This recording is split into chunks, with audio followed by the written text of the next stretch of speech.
The manhwa opens with a voice addressing His Majesty as the elder brother. The speaker presents a journal that records Maxon's language habits and politely asks whether he would like to read it. This dignified elder brother is none other than the Emperor of the Empire. At the same time, the female protagonist remarks that the same situation applies to the other sibling as well, informing a certain man that if he reads the journal, he will discover that Marin struck a boy. That boy is John, the captain of the Knights of the Great Temple. It is already the 10th time such an incident has occurred. Both men state firmly that there can be no excuses for what has happened. The female protagonist requests that they please raise their heads, explaining that only then can they proceed with a proper parent-teacher conference. The youngest captain of the Great Temple Knights, a man whom even high nobles cannot easily confront, and the Emperor, the very sky of the Empire, are formidable figures. Yet even they are no exception when standing before Ethna Belchester, the homeroom teacher of the Sunlight class at Rendell Kindergarten. Ethna is a kindergarten teacher at the prestigious Rendell Kindergarten, and despite the overwhelming authority of the two men before her, she maintains her composure. Ethna is also a transmigrator who finds herself inside the world of her own novel. Within her class, the Sunlight class, a beautiful young girl approaches her. This girl is Marin, the heroine of the original story and the youngest daughter of the High Priest. Ethna warmly greets Marin. On the other side stands the Imperial Prince, Maxon, the male lead of the original work. The classroom is filled with second-generation heirs of the most prestigious families in the Empire. Ethna asks her students who would like to string beads together with her, and all of them eagerly respond that they would. If only that were the entirety of their worries, how peaceful it would be. This world is the setting of a novel, and its introduction unfolds in contradiction to what Ethna remembers. In the original version, Marin looks forward to her debut at the age of 18. At 18, Marin heads toward a terrace, where she meets Maxon for the first time. Their first encounter does not take place when they are 5-year-olds in kindergarten. The original storyline is not merely twisted, it is completely shattered. Ethna chooses kindergarten teaching, the same job she held in her previous life, simply to make a living. She cannot afford to treat it lightly, so she devotes herself wholeheartedly to her work.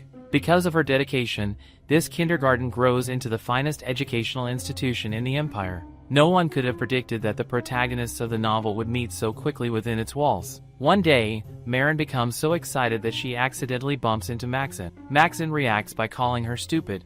Marin interprets the word as an insult and retaliates by hitting him. As the two children begin fighting, Ethna attempts to calm them, but she realizes that the situation is not easily resolved. These small children pull at one another with more efficiency than any adult quarrel.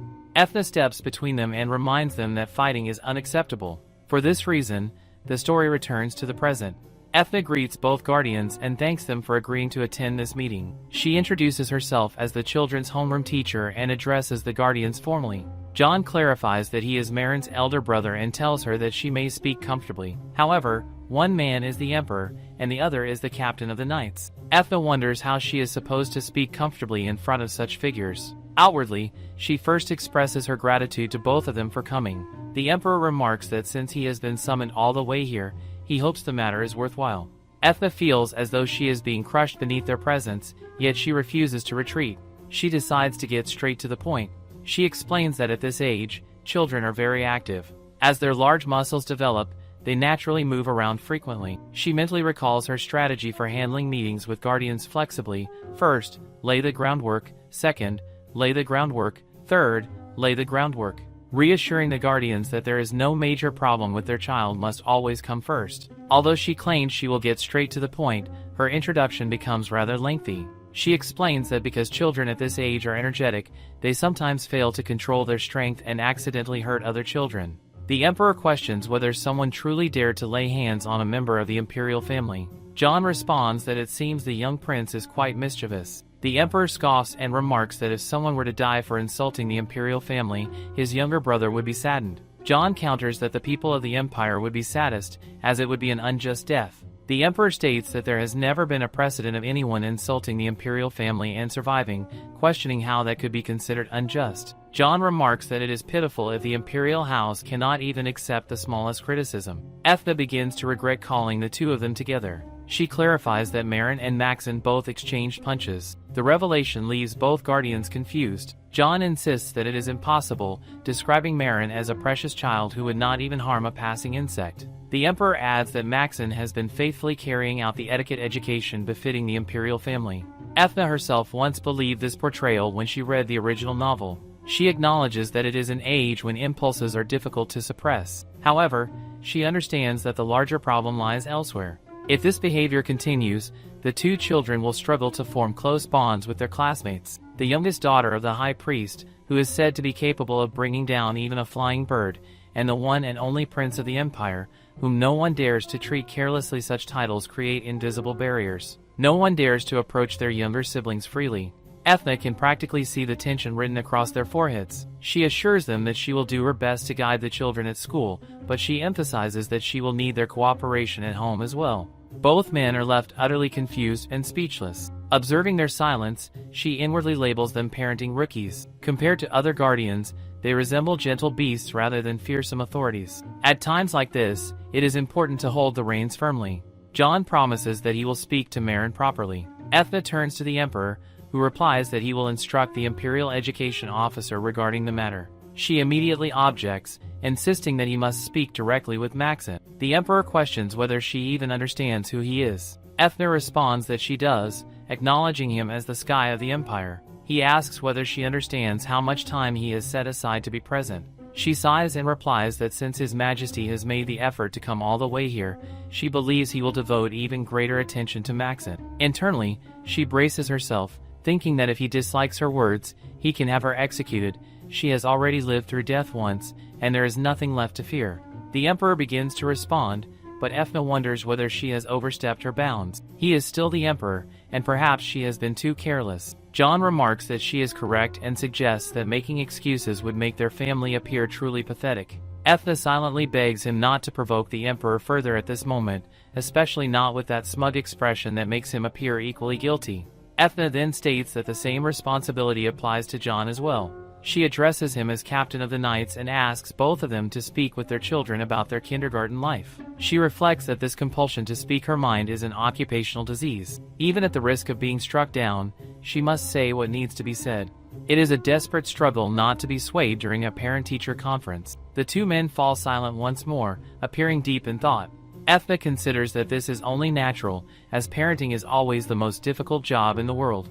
At that moment, the door opens. Marin enters the room. John looks at his little sister and remarks upon her clingy nature, beckoning her to come to him and calling her sweetly. Marin initially rushes toward him, but to his surprise, she turns back and runs to Ethna instead, declaring her love for her teacher. Ethna hears Marin's heartfelt declaration of love and immediately begins to blush. Her composure wavers for a moment as the child looks up at her with innocent concern. Marin anxiously asks whether her brother is going to be scolded because of her action. Ethna finds herself thinking that Marin is unbearably cute. She gently assures the little girl that no one is being scolded and that she was merely telling the guardians what a good and honest child Marin is. At that very moment, Maxim also rushes in, calling out that Marin should not barge into the room so recklessly. He halts abruptly when he notices that the emperor is present. The emperor questions Maxim's rudeness toward his classmate. Maxim quickly retreats and hides behind Ethna, apologizing in a small voice. Marin points out that it seems Maxim is the one in trouble now. Ethna tells both children that they must not enter during a counseling session. With that, the meeting for the day effectively comes to an end.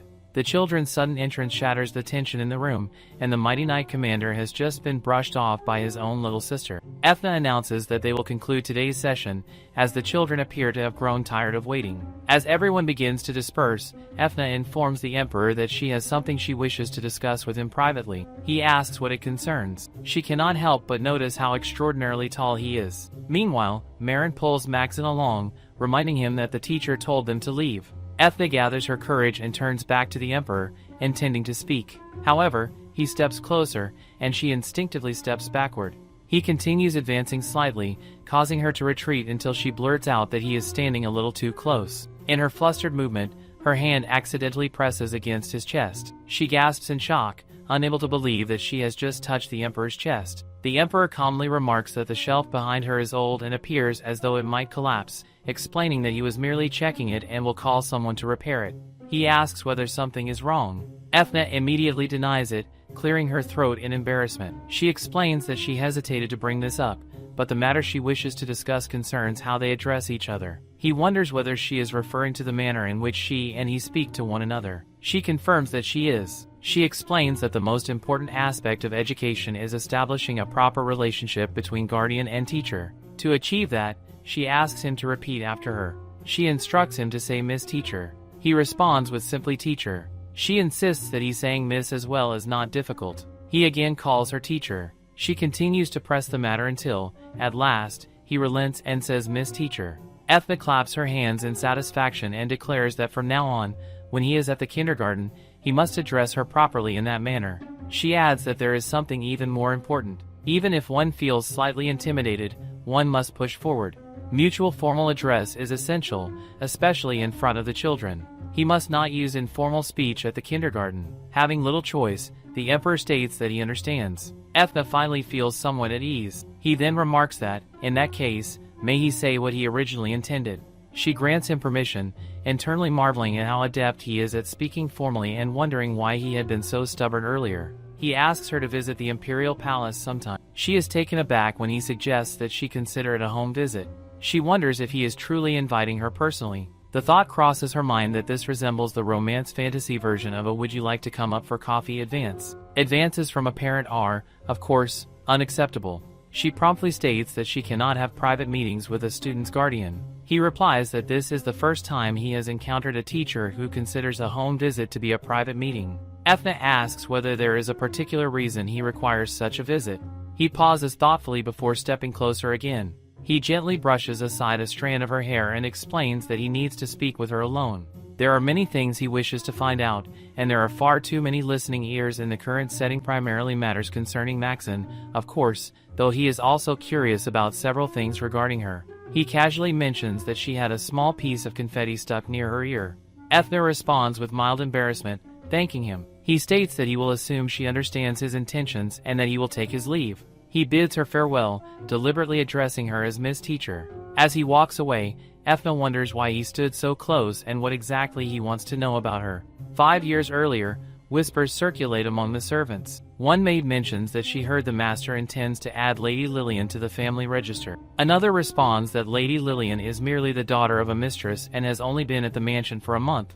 The first maid insists that it is not about her status but about her talent, the one thing Lady Ethna could never possess, even if the heavens split open. The second maid scoffs at the idea that someone could be considered disturbed for lacking talent, yet she claims that in every respect, Lady Lillian surpasses Lady Ethna. As they speak, they suddenly notice Ethna standing behind them, pale and silent like a ghost. Ethna asks what it truly means to be like a Winchester. She asks because she genuinely does not understand. The uncertainty gnaws at her mind, and she feels she might lose her sanity if she does not find out.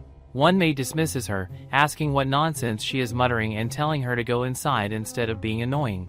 Ethna reflects that, judging by their tone, although she bears the title of lady, she is treated like a stray dog fighting over scraps. One maid mutters that something must be wrong with her and wonders whether she ate something spoiled.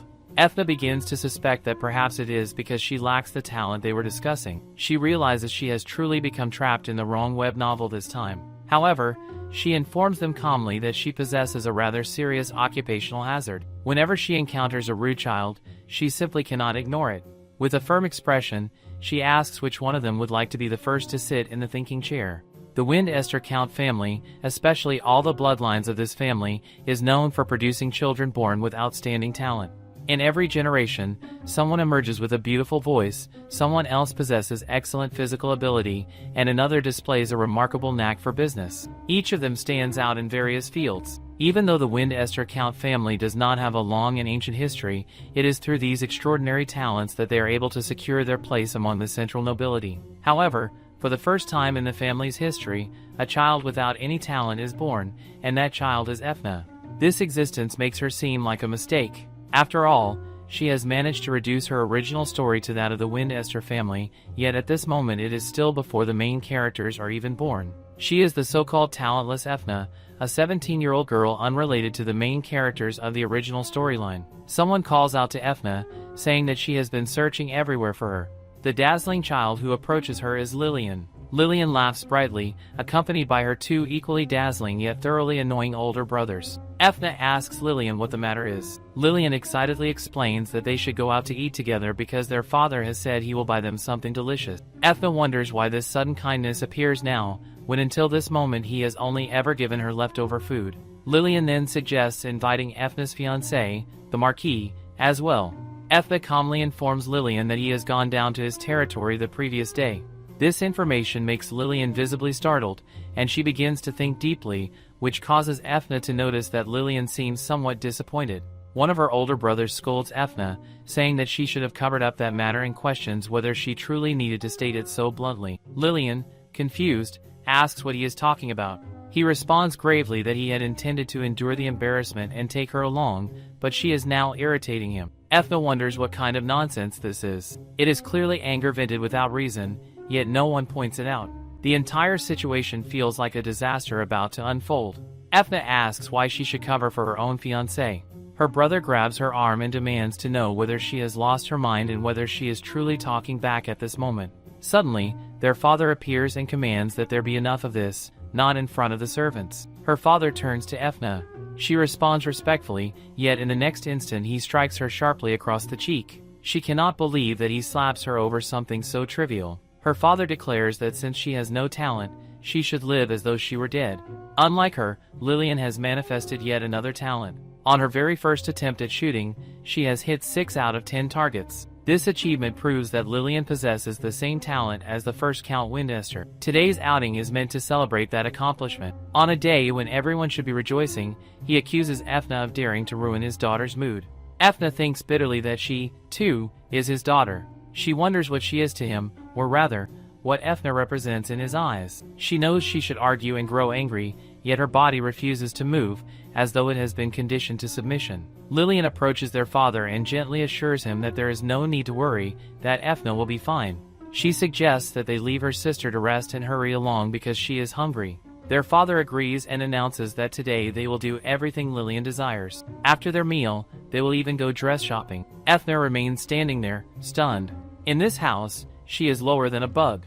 The next day, she is in the garden. She thinks that at least here no one will bother her. Unlike her room, the garden does not smell foul or leak water from the ceiling. She wonders whether smashing something might make her feel better. Then she notices a gun resting on a table and considers whether she should try shooting it once. She picks up the gun and pulls the trigger. The recoil is stronger than she expects. To her surprise, she hits directly in the center of the target. She wonders whether it is merely luck. Nevertheless, she feels slightly better. The second shot sounds louder than she anticipates. If she is caught, she knows she will be struck again, so she decides she should hurry back inside.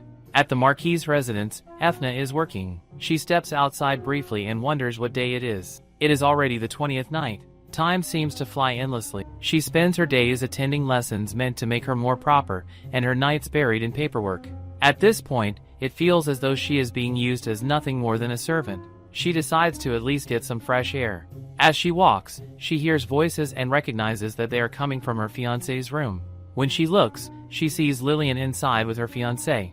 Lillian gently tells him to stop, saying that her lips will become chapped. Her fiancé apologizes to Lillian, explaining that she is so beautiful that he cannot restrain himself. Ethna stands there, realizing that the man inside is her fiancé, and the woman with him is Lillian. She wonders why on earth they are together. Lillian asks him whether she is even prettier than Ethna. He replies that his engagement to that gloomy woman is merely a means to secure his marriage. He leans close to Lillian once more and whispers that his engagement to Ethna is nothing more than a means to marry Lillian in the end. Lillian responds that even so, it is difficult for her to endure. She admits that she grows jealous. She remarks that the daughter of the main wife having no talent at all is pitiful and pathetic, yet at least Ethna is decent at paperwork, and she should cling to that since she possesses no other talent. Hearing every word, Ethna's hand trembles. The candle slips from her grasp and falls to the floor. Startled by the sound, she turns and rushes away. She keeps running without direction. Her head spins violently, and nausea rises in her throat. She feels as though she is about to vomit, yet her stomach is empty, and nothing comes out.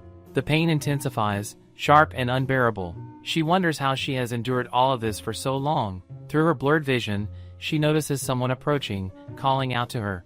A man shouts for her to move, warning that a horse is charging forward. Before she can react, the horse crashes into her. The impact sends her body flying, and darkness swallows her consciousness. After some time, she opens her eyes again. She finds herself lying in her own room.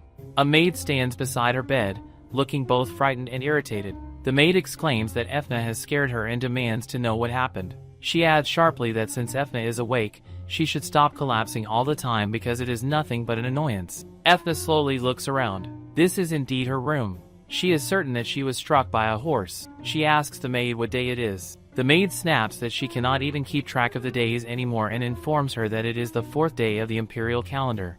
Ethna's mind freezes at the date. While she is still processing this, someone enters the room. It is her fiancé, Haldness. He approaches her bedside and asks whether she is alright, explaining that she suddenly collapsed and he was worried. Ethna immediately asks him why he is here. Haldness looks confused and asks what she means by that, reminding her that they just had a meal together earlier that day. Ethna's thoughts race. If this man has come to the country estate, then it truly must be the 4th of the imperial calendar. That means she has returned to the time before her death. She attempts to gather her thoughts, but Haldness continues speaking endlessly. Finally, she calls out to him and tells him to leave. She states that he is too noisy and that hearing his voice makes her feel as though she is growing dumber by the second. Haldness is utterly taken aback. He stammers that she must be in pain and says he will leave and send her a letter instead. Ethna lowers her gaze. If this situation is not a dream, then there is only one thing she needs to do. The scene shifts to a group of maids whispering among themselves. They murmur that Lady Ethna has apparently gone crazy again. One of them remarks that it is frightening and wonders whether she could live quietly for once. Ethna suddenly appears before them and asks whether they do not have work to do. She orders them to step aside because she needs to speak with her father. One maid informs her that the Count is currently busy and suggests that if it concerns handing over documents, they can deliver them on her behalf. Ethna responds only with a cold glare that makes both maids flinch. At that moment, the Count himself emerges and demands to know what all the noise is about. Ethna calmly states that his timing is perfect, as it saves her the trouble of going inside. She declares that she will get straight to the point. The scene cuts. Later, as she walks away, someone calls out to her. It is Haldness again. He rushes toward her and grabs her arm, demanding to know what this application for expulsion from the family registry is supposed to mean. He questions whether she is saying such things because she is ill and not in her right mind, insisting that they should return to the Count and seek treatment for her. Ethna pulls her hand free and states that she is far more clear-headed than he is at this moment. She adds coldly that grabbing her without permission constitutes harassment. She then informs him that she has something to give him. It is a letter of annulment. She declares that she has no need for a husband like him and presents the document as a gift. Haldness stares at it in confusion and asks what it is supposed to be. She tells him to read it carefully.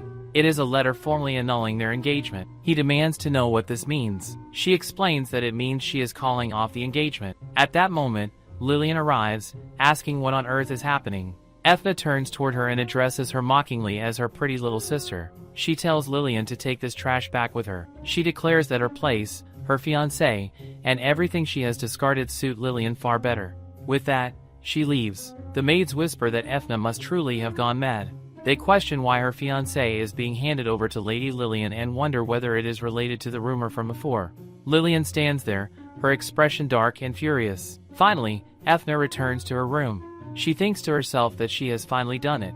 Even so, it is better to escape this wretched house. If she remains any longer, she truly will lose her mind. She decides that she should at least pack her belongings. When she opens her cupboard, however, she discovers that there is no luggage at all. There is only a single notebook. It is a diary. As she reads it, she finds an entry stating that today she is certain she is like the first Count Windester and that she possesses the same talent as him.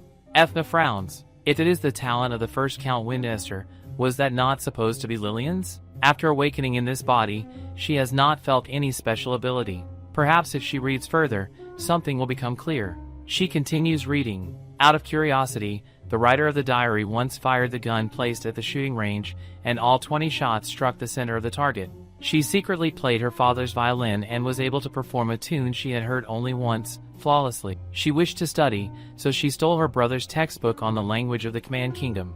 Although the letters were unfamiliar at first, she soon became able to read them. A talent for languages. A talent for music. A talent for shooting.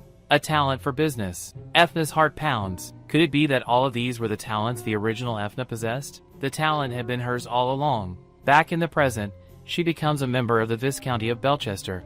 When she is trembling and running away from her family, it is Viscount Belchester who appears like a savior and takes her in.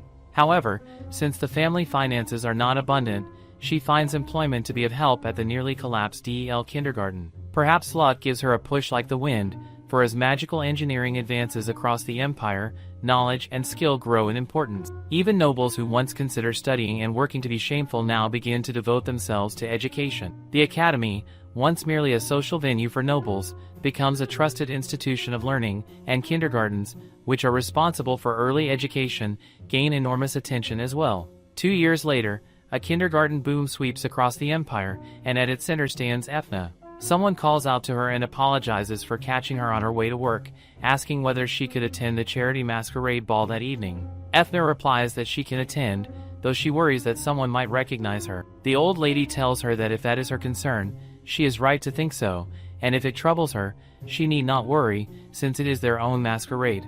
Ethna immediately responds that there is no problem and that she will go to the masquerade ball. Perhaps because she always calculates so carefully and counts so much, she truly cannot bring herself to refuse. After working overtime, she thinks the party is indeed boring. When she returns home, she still has to complete today's report and prepare this month's event schedule. As she stands there, she suddenly hears someone calling out sharply, insisting that if they have stepped on someone's shoes, they should apologize. A small boy protests that he did not step on anyone, while another tells him not to dare talk back. Ethna notices that several children are ganging up on a smaller one. One of the children in the group demands whether the small boy knows who he is. The small boy replies that he does not. This answer makes the other child angry, and he attempts to strike the smaller boy, declaring that he dares to talk back. Seeing this, Ethna grows truly worried. At this rate, they will become violent. She is about to step in when a lady beside her advises her not to interfere and to remain still like everyone else. The lady explains that the 3 children are from central noble houses. It is pitiful for the smaller child to be bullied, but nothing can be done. Ethna questions what is meant by central nobles, pointing out that they appear to be only about 8 years old. The lady beside her urges her to keep quiet. Even so, Ethna steps forward and orders the troublemakers to stop at once. The children turn toward her and question who she is, asking whether she does not know who they are. Among the surrounding nobles, some remark that she is brave, while others say it is not bravery but stupidity. The larger troublemaker boasts that his father is a marquis and that he will report everything to him. Ethna pulls down her mask and tells him to go ahead and inform his father. She declares that it is about time she pays him a visit. At the sight of her face, the children recognize her as their teacher. As Ethna's expression darkens, murmurs ripple through the crowd, wondering whether she is the famous kindergarten teacher who is so skilled with children. Ethna calls out to the children and asks whether they have not learned to greet their teacher properly and whether cornering someone like this is what she has taught them. She questions why they are trembling now and remarks that it must be frightening to be scolded after so long. She calls them little rascals and says she should have known better. Suddenly, someone calls out to Ben.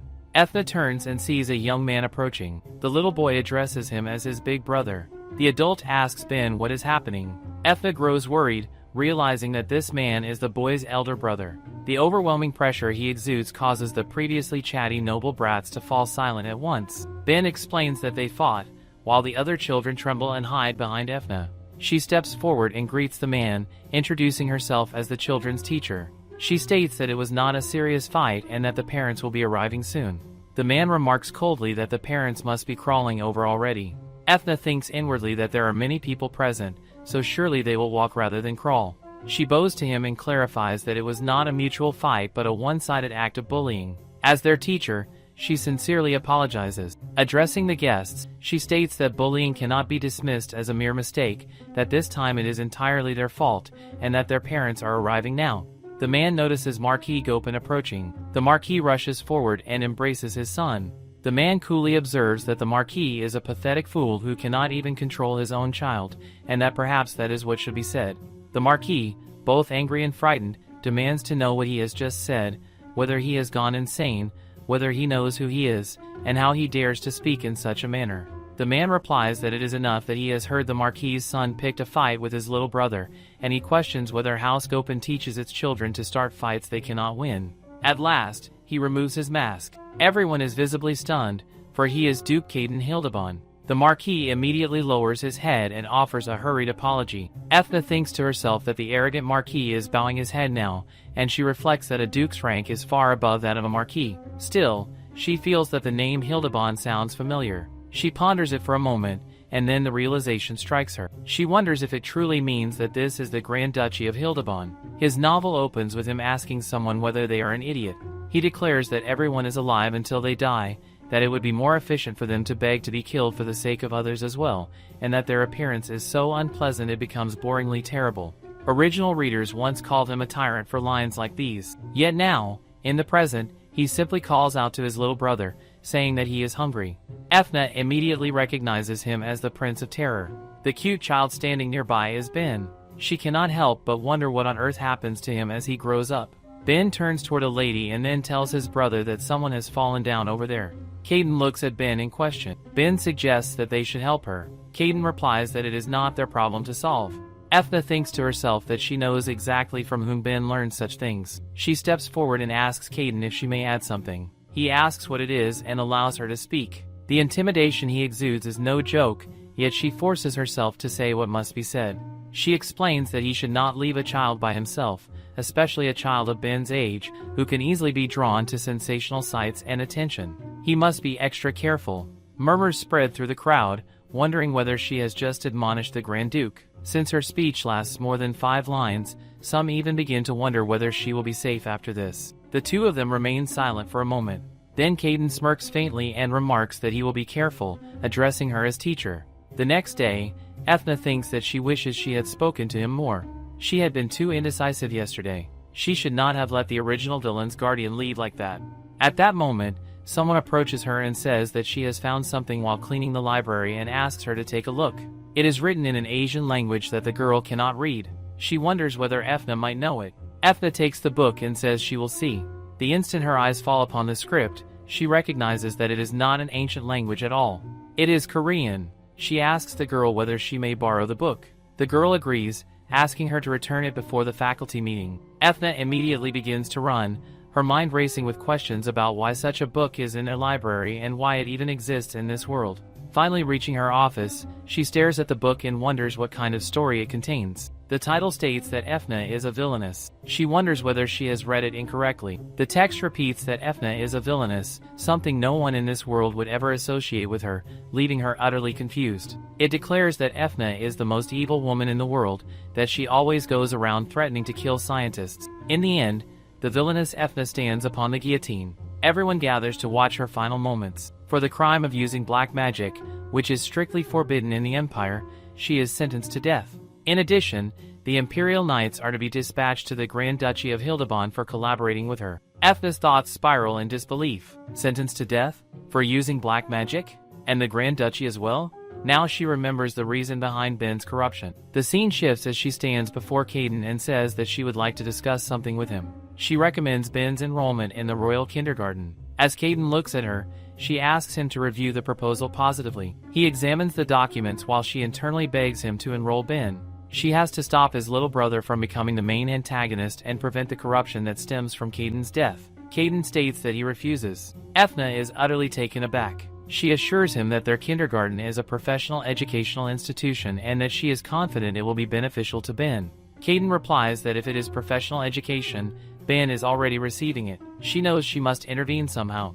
She explains that it is also important for Ben to broaden his perspective by spending time with children his own age. Developing social skills is the foundation of a child's growth. She notices Caden twitch slightly, a sign that her words have elicited a reaction. What could be more concerning than a child's peer relationships? As he begins unbuttoning the top button of his shirt, she blushes, momentarily flustered by the unexpected gesture. Still, she asks whether he will look at the documents once more.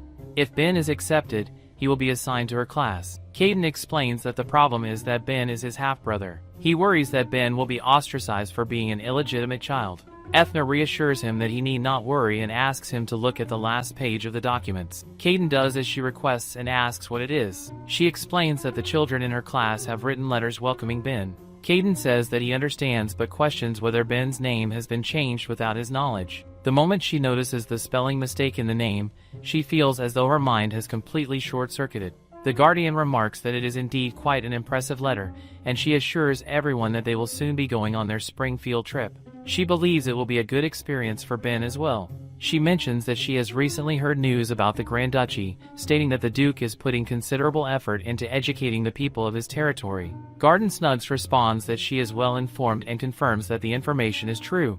At the same time, she cannot help but wonder why he is smiling so scarily, as his expression looks as though it is about to explode.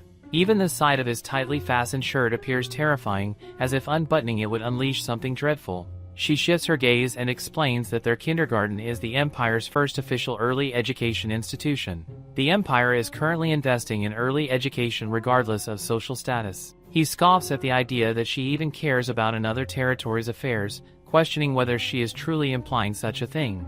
Ethna states firmly that they must follow the trend to build a strong educational institution in the Grand Duchy. He needs to understand how kindergartens function, as they will serve as a valuable reference for educating the people of his territory. Garden acknowledges her confidence and asks her to continue explaining the admissions process. Her eyes sparkle at the opportunity, and she immediately agrees with enthusiasm. The scene then shifts to Ben introducing himself to the class. Madding excitedly declares that his name is Park, while Ethna gently corrects Marine, indicating that it is something else. Before she can finish, Maxine insists that it is not Park but Bourne. With no other option, Ben intervenes and clarifies his own name. The children eagerly invite him to sit beside them. Ethna directs Ben to sit next to Maxine and gathers everyone's attention, announcing that it is story time. She informs them that today's book is titled The Story of the Arithmetic Knight. As she searches for the book, she discovers a letter from the Imperial Palace. The field trip location has been changed. It will now take place at the Imperial Palace instead of the park.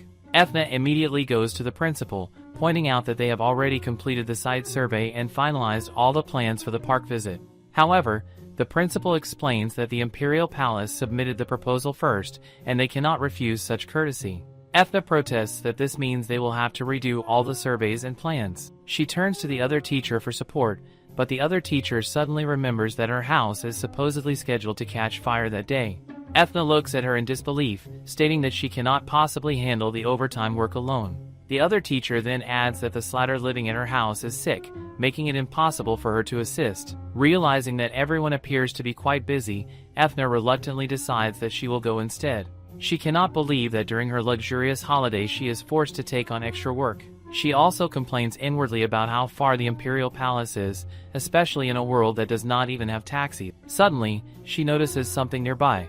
She overhears someone saying that the fare to the temple is 57 fur. John responds that if that is the case, he will place himself in their care. Ethna recognizes the man speaking as Marine's brother, the Knight Commander John, who is smiling brightly while the coachman appears to be shaking him down for money. She wonders whether it truly costs that much just to travel to the temple. Finally, she steps forward and proposes a fare of 47 fur instead. The coachman is utterly taken aback. She turns to John, noting the coincidence of meeting him there, and then faces the coachman, questioning whether he truly intends to charge 57 fur for such a trip. The coachman insists that he does. She clears her throat, admitting that she cannot keep her expression straight and apologizing, explaining that she becomes angry whenever she sees someone overcharging others. The coachman immediately realizes that this young lady will be troublesome for him. Meanwhile, John remains utterly confused about the concept of overcharging. She scolds the coachman for attempting to overcharge such an innocent person as John. The coachman argues that the distance justifies the price and that it is already cheap. She counters by explaining that she is a local resident and proposes that they cut the price cleanly by 10, settling at 47 fur.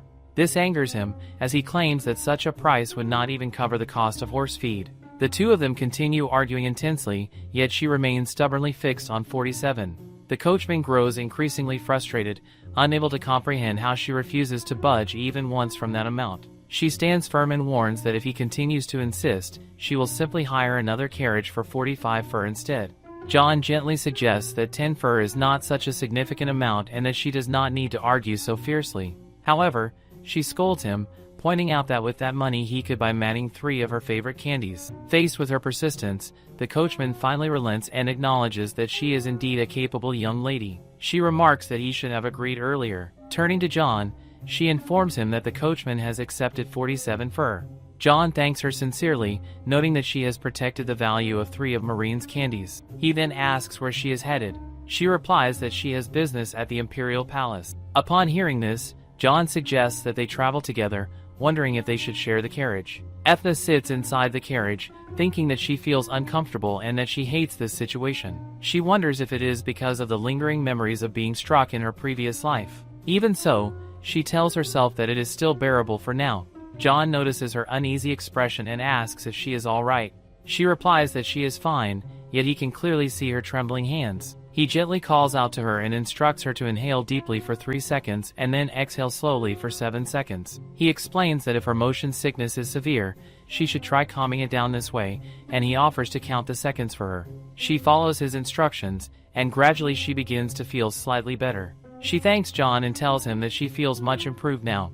John explains that when Marin used to suffer from motion sickness, he would soothe her in the same manner. He expresses that he is glad the method works for Ethna as well. Ethna observes that John is quite a considerate person. She reflects that as the captain of the knights, he must understand the capital better than anyone else. She mentions that she has heard news that a new saint has been chosen. John confirms that it has already been about 4 months since the appointment. Ethna immediately inquires about what kind of person the saint is, considering that in her original life she had attempted to kill her, and therefore she believes she should know more. She understands that she must carefully flatter John so that she does not appear suspicious, as though she is plotting to assassinate the saint again. She comments that the saint must surely be super kind and beautiful. John replies that the saint is indeed kind to everyone, often smiling warmly, and that she is quite romantic as well. Ethna responds with admiration, saying that it is exactly as expected and that the saint must be an amazing person. She adds that the work of a saint must be very difficult and truly admirable. Suddenly, the carriage is struck by a stone. The impact immediately makes Ethna go numb. She begins to gasp, tremble, and cry uncontrollably while John calls out to her in alarm. He leans closer, calling her name and asking if she is truly all right. She apologizes and explains that her motion sickness in a carriage can be quite severe. However, the more the carriage moves irregularly, the more violently she trembles. John urges her to take deep breaths again, repeating the pattern of inhale and exhale just as before. As he continues to guide her, he notices that she is clutching his hand tightly while trembling and crying. He remains seated beside her, silently observing her distress while allowing her to hold on to him. Eventually, they arrive at the Imperial Palace, and the coachman asks them to disembark. Ethna looks out of the window and informs John that they have arrived. She thanks him sincerely. However, the moment she notices that they are still holding hands, she immediately jumps out of the carriage in embarrassment. She apologizes profusely, asking for forgiveness and stating that she has been rude and committed a discourtesy. John reassures her that it is all right and tells her not to worry. He reminds her that she also has business at the Imperial Palace and assures her that he is perfectly fine, encouraging her to proceed inside. She nervously tells him that if his hand has been hurt, he should be sure to file a claim. John responds lightly that he will charge it with interest as well. At that moment, someone approaches her and announces her arrival. The man introduces himself as Viscount Hupin, assigned to guide her through the inspection schedule. There is a bittersweet undertone as she thanks him for working so hard even during a holiday. The Viscount humbly replies that she herself is working diligently as well. Ethna requests that they first examine the rest area, explaining that it is the most important place for the children. He agrees and leads her to a garden space with no high steps or sharp decorations, stating that it would be perfect for young children. She observes that they only need to clear away some scattered stones. The Viscount continues the inspection, pointing out a greenhouse filled with many rare plants, which would be excellent for educational purposes. Ethna asks if she may look around more slowly. He replies that his duty was simply to guide her this far and hands her the entry permit, encouraging her to explore at her leisure. She congratulates him on completing his duty, but he clarifies that he still has other responsibilities to attend to. Ethna realizes that this area is the detached palace, commonly used for social gatherings. The entry permit allows her access only up to this point. She notices the fountain and thinks that it could be dangerous, meaning she would need to keep the children away from it, though she is certain they would love it if they saw it. Suddenly, someone calls out to her again. When she turns around, she sees Haldness, her former fiancé. The scene shifts elsewhere to a man begging desperately to be spared. John asks about the saint, and he is informed that she has gone out. He remarks that she has likely gone to write another romance novel. He then wonders aloud what should be done with the captive. The man pleads that he knows nothing and begs for mercy. John calmly orders his subordinates to drag the man away and dispose of him. As the man is dragged off, he continues shouting for his life to be spared. John reflects that seeing nothing but trash like this every single day feels strange. As he looks down at his own hand, he realizes that the lingering sensation from earlier feels unexpectedly pleasant to him. She tells herself not to panic when Holmes asks Ethna what is wrong with her face and whether it is really her. He says that the Marquis household is in trouble, so she guesses that it must be true. She answers that yes, it is really her. She tells him to wipe that stupid look off his face. He leans closer and asks where on earth she has been. Does she know how long he has been searching for her? 5 years. Ethna firmly tells him that is enough and orders him not to come any closer. This only makes him angrier. How can she act so nonchalant after storming out of the house like that? Whatever the case, he says they are going home, and she had better go back to the Count. Ethna tells herself to calm down, count to 3, and run. Look at those stupid eyes, he is about to pull something. 1, 2, 3. She turns to leave, but then she hears Lillian calling out to her. Lillian approaches, wearing temple clothes. She greets Ethna and says it has been a while, asking how she has been. Ethna replies that yes, it has been a long time. However, before she can continue, Lillian walks past her and goes straight to Holmes. Ethna feels irritated that Lillian so naturally ignores her. Lillian tells Holmes that she went through the trouble of leaving the temple to see him, and yet he walked away without a word. Hearing the word temple, Ethna suddenly notices the dress and the crest. Why is she wearing clothes from the temple? Lillian explains that she has been busy during the saint purification adjustment period for the new saint. Ethna wonders if it could be true. Is Lillian the saint? Lillian turns to Ethna and says she is surprised that Ethna did not know she was chosen as the new saint. It is such an honor. Ethna congratulates her, but her mind is in chaos. If Lillian is the saint, then in the original story Ethna tried to kill her half-sister. She needs to sort this out. Holmes asks Lillian to step aside and grabs Ethna, demanding to know if she understands how much trouble he was in after she disappeared. Ethna tells him to let go, but he insists that she is being irresponsibly reckless. She coldly replies that this is harassment. Does he want to stand trial in the noble court? He scoffs. He is her fiancé. Does she really think that counts as harassment? A voice interrupts, saying that it does. North steps forward and pulls Holmes' hand away from her. He adds that it counts even more since he and Ethna have already broken up. The Marquis, refreshed after napping through the noble council, now flaunts his strength openly. Holmes demands to know why His Majesty is here. North replies that although the saint should be busiest at this time, she seems rather free. Is the temple running things so poorly? Lillian politely asks him to forgive her rudeness. They only acted that way because they were reunited with their precious sister. The word precious makes North scoff. He states that Ethna is a precious existence to him as well.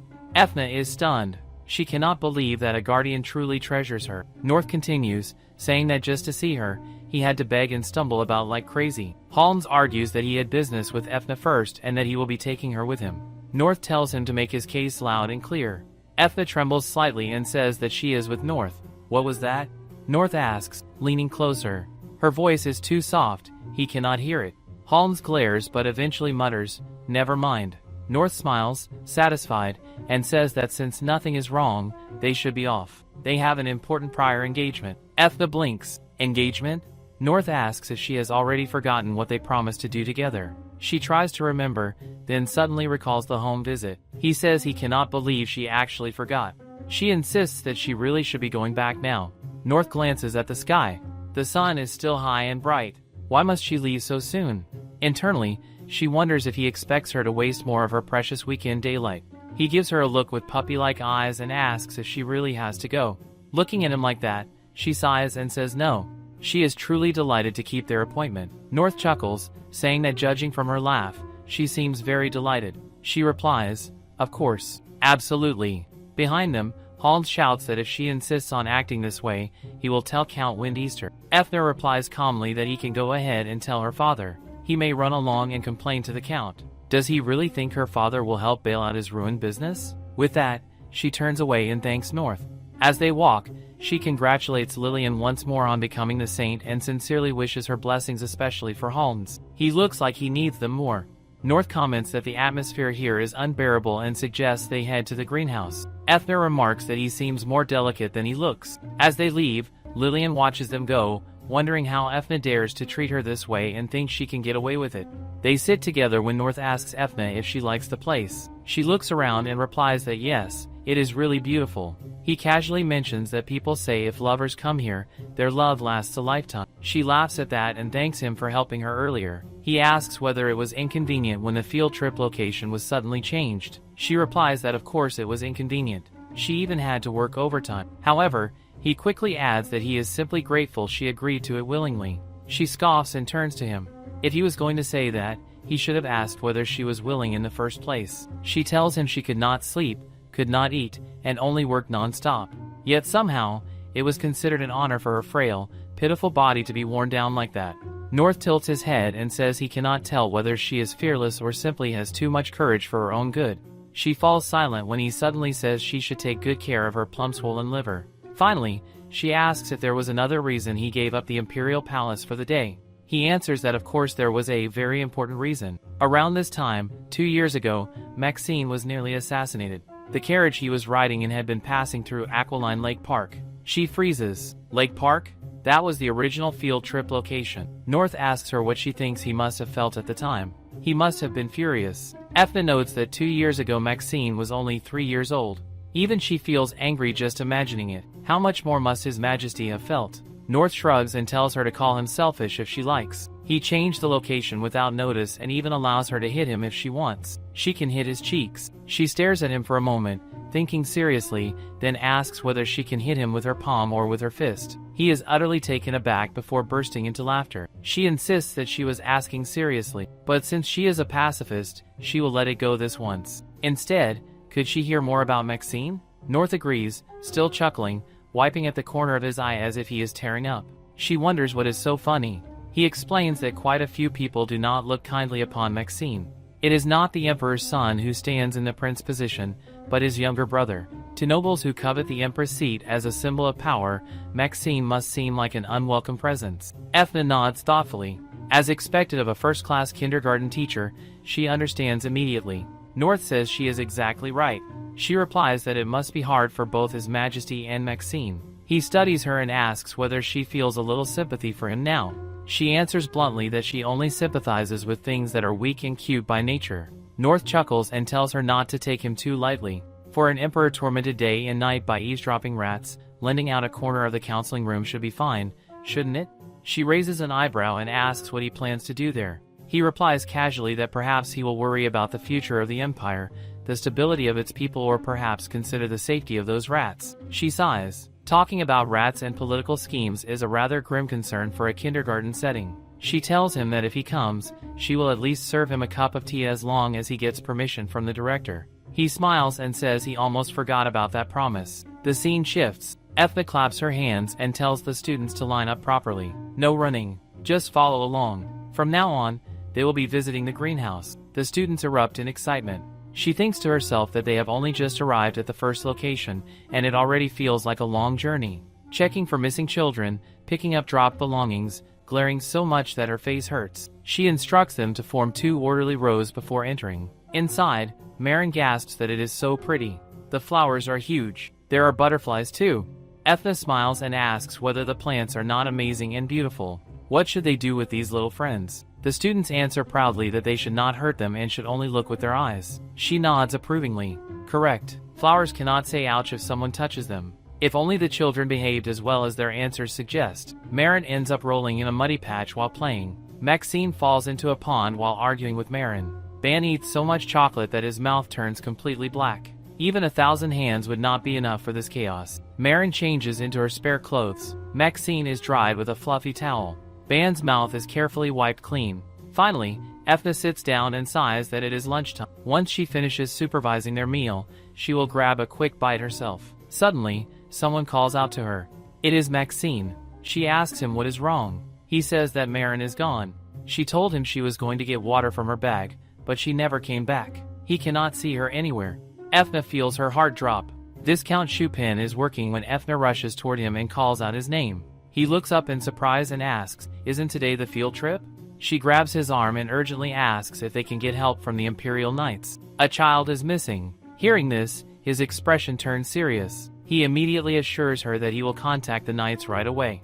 Meanwhile, Ethna runs through the greenhouse, calling out Marin's name. She shouts for her to answer. It's her teacher. Where could she have gone in such a short time? There are dangerous plants inside the greenhouse. Suddenly, Ethna spots a small school shoe floating in the pond. Just the sight of it makes her scream, "No, no." Without hesitation, she jumps into the pond, splashing through the water and calling Marin's name. She is about to dive further in when someone shouts for her to stop and pulls her out. It is John.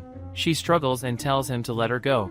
Marin, as John firmly calls her name and tells her to get a hold of herself. He points toward the pond and asks her to look carefully. Ethna blinks and finally sees it properly. It is not a shoe. It is only a leaf. Her breath catches. As if it were not bad enough, she is even losing her senses. Without properly checking, she panicked and jumped in. She drops to her knees and apologizes sincerely. She should have been more attentive. She will take full responsibility and make sure Marin returns home safely. John looks at her steadily and tells her they will search together. He adds, though he knows it may sound impolite, that just now she looked like a child left unattended at the water's edge herself. She nods stiffly and says she will rely on him. Internally, she thinks that even though he must be more shaken than anyone else, he appears calm. She needs to snap out of it. There is no time to panic. Suddenly, a strange smell fills the air. Before she can react, a giant plant lashes out and wraps around her, lifting her into the air. Just in time, John slashes the plant with his blade, cutting it down and pulling her free. He mutters that this is exactly why he hates the Imperial Palace. It is crawling with all sorts of dangerous bugs. Then a cheerful voice calls out, "Marin." She waves from nearby and says that this is super fun. Ethna turns in shock and sees Marin sitting on top of the very same plant. She shouts Marin's name in alarm. John steps forward and calmly tells Ethna that it is all right, he will handle this. Ethna quickly explains that the plant is a parasitic species called Kelphida. It feeds on divine power. The stronger a person's divine power, the worse the compatibility. That is why it lured Marin so easily. In the original story, these plants were not supposed to appear until midway through the main plot.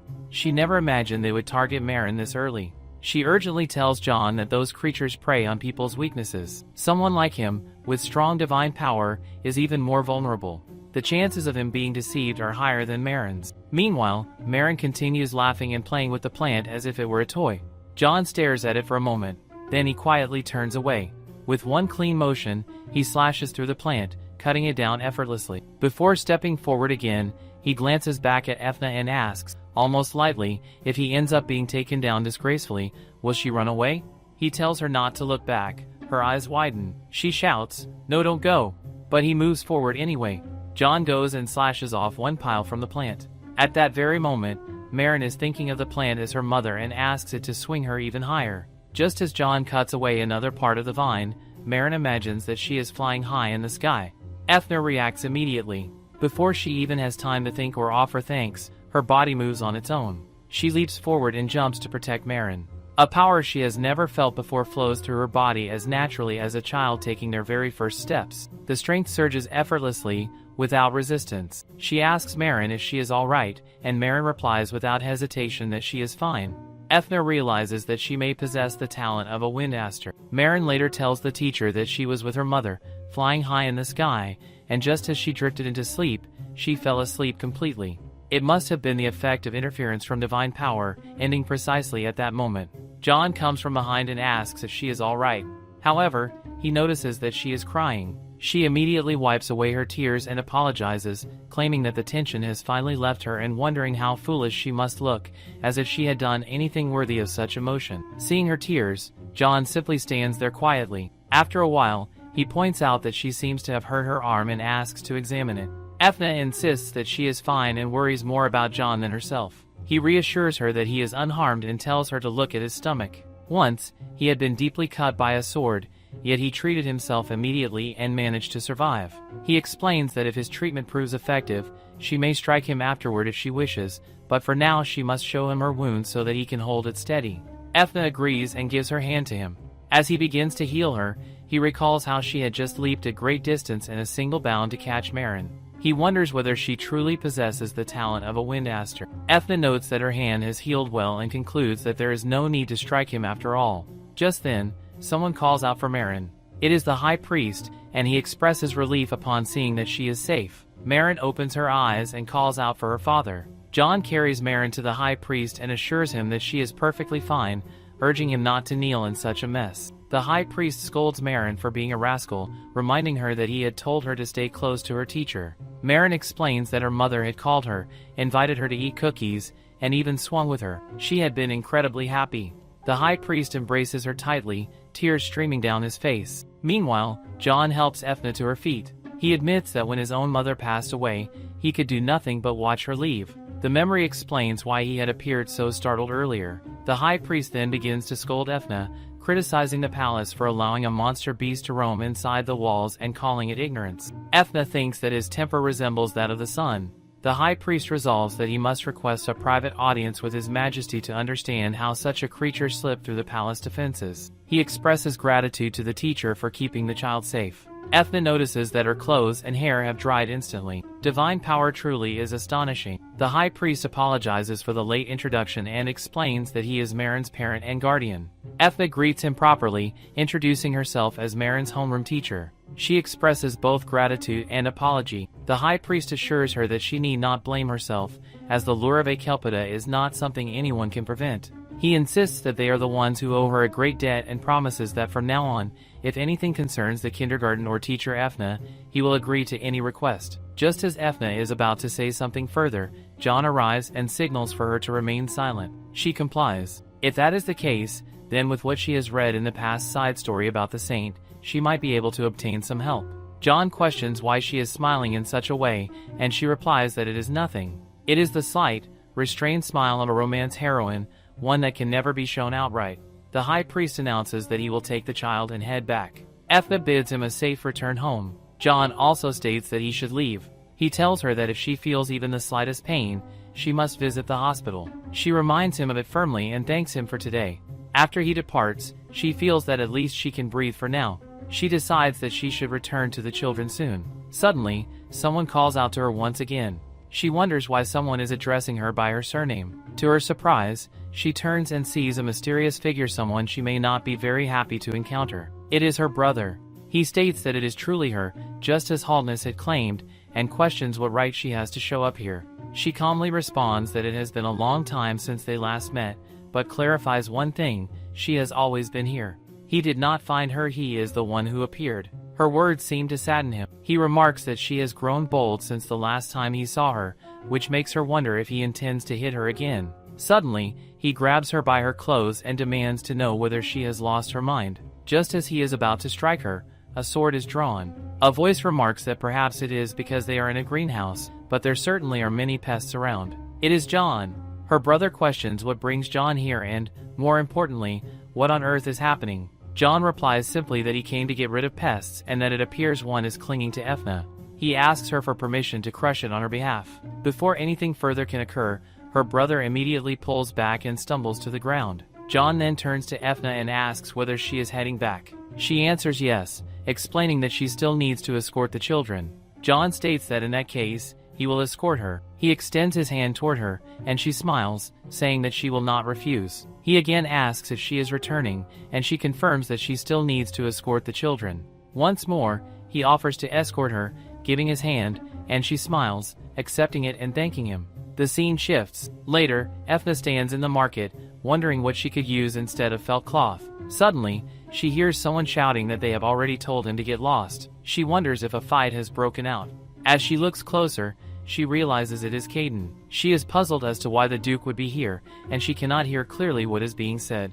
The shopkeeper is shouting at Caden, insisting repeatedly that his business is clean and that they do not engage in activities such as slave trading. Just hearing the word slave trading leaves her utterly shocked. Caden states that he is only there to purchase a gift for his wife and complains that the man must be deaf if he cannot understand. The shopkeeper continues shouting that he will not believe it unless Caden appears with his wife. He then points behind him and questions whether the woman standing there is supposed to be his wife. Ethna realizes that she has been dragged into the situation and awkwardly greets them. Before she can explain anything, Caden immediately pulls her close and declares that she is indeed his wife. The shopkeeper scoffs, saying it is absurd. He points out that Caden is dressed neatly while his supposed wife is wearing shabby clothes. Ethna feels anger rising within her, but she cannot argue back. Even the Duke appears momentarily at a loss for words. However, Caden remarks that not only does the man ogle another man's wife in front of him, but he also dares to speak so crudely. Caden turns to Ethna and claims he is hurt, stating that the dress she is wearing was bought for her by her father. She immediately supports the lie, saying that her father dragged his sick body out just to purchase it for her. Seeing their apparent emotional story, the shopkeeper begins to falter, saying that he did not mean it that way. Caden then asks Ethna if he should simply shoot the man. She quickly responds, calling him honey and saying that such action would be too much. At that moment, another man approaches and shouts for them to stop standing around because it is a raid. The first man panics, realizing they are in trouble and must run. Just as he attempts to flee, Caden remarks that it seems they will have to relocate again. He then turns to Ethna and asks whether she is all right. She apologizes, admitting that she was merely curious and kept watching. However, she asks him directly whether they were truly selling slaves. Caden replies that he cannot disclose that information. She responds that if it is merely classified information, she is good at keeping secrets. Caden points out that when something is confidential, she would usually pretend not to know. He then admits that what she heard is true slave trading has been occurring in secret. The revelation makes her furious. He continues, explaining that they are not only trading slaves but also using Mayu stones as currency. These stones are minerals from the Duke's land, used in magic engineering. Leaning closer, he asks whether it feels more like a secret now. Before rumors spread that he is funding slave traders, he intends to crush them himself. Ethna agrees that if his minerals are being used, he must eliminate those responsible. However, she cannot help but question what he truly means by eliminate. Seeing him smile in that manner unsettles her. She turns away, admitting that the matter is likely too large for her to fully understand. Caden states that he merely answered her question. She internally concedes that he is right, yet curses her own nosy curiosity, fearing that it may one day bring her trouble. He looks at her and smiles, commenting that she is an interesting type. She immediately asks what he just said. He replies that it was nothing at all and casually addresses her as teacher. That day, Ethna is seen shouting at a child's mother, asking her not to push the carriage in front of the gate. The road to the school is far noisier than usual. As she looks around, she notices that Nan is also present to drop off Max, which makes her wonder whether the Emperor is truly so idle. After all, this is the long-awaited meeting. She asks the parents and students to form a proper line. Today is the day to decide the roles for the school play. She announces that they will now begin the casting for the first semester's performance. Everyone begins clapping. For the children, it is a moment of pure excitement. For the adults, however, it is nothing short of a war fought for the pride of the nobles. Ethna explains that their kindergarten has a slightly unique method of assigning roles. First, they decide on a theme. Then, the children prepare presentation. Through voting, the one who receives the most votes earns the lead role. She then announces this year's theme, My Favorite Thing. In 5 days, the children will present based on this theme. One noble lady remarks that this topic had already appeared in Mom's salon prediction. Another questions whether that is truly possible, to which the first replies that Mom possesses a great deal of golden information. Ethna internally reflects that people are the same everywhere.